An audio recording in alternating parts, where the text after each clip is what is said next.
कसं काय मित्रांनो, स्वागत आहे माझ्या ब्लॉगमध्ये. हे आपलं केळीचं झाड आहे, त्याला केळी बऱ्यापैकी चांगली आलेली आहे. आपला सूरज देवता बी किती भारी चमकत आहे.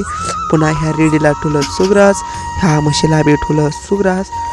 ही जी आय आहे आणि बारकी आहे. पुन्हा काढायच्या होत्या गाईच्या धारा, आणि बादली आणि पिळायला लागलो.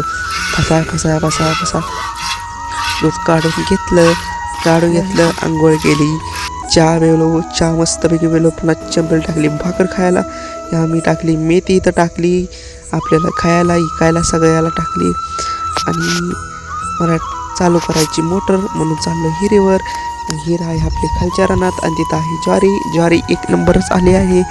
जर बारीनं अशी येत नाही, ह्या बारीनं खूप चांगली आहे आलेली आहे. पुन्हा गेलो पेटीपाशी, दाबलं खाट दिसणं बटन आणि आलो घराकडे येऊन गाईला पाजलं पाणी पाजून झाल्यावर दुसऱ्या यायला पाणी पाजलं.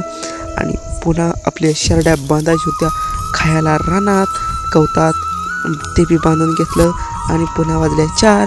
पुन्हा गाईच्या जागा बदलल्या आणि पुन्हा थोडा केला नाश्ता, खाल्ल्या थोड्या शेवाळ्या दूध टाकून. मी उठताच बघितलं तर वा कसलं भारी ढग झाले, तर बघू जाऊ दे म्हणलं. पुन्हा आपल्या ठेवलं गाईला सुग्रास, आणि सगळ्या गाईला सुग्रास ठेवून घेतलं. आजच्या ब्लॉगमध्ये एवढं. उद्या भेटून नाही ब्लॉग.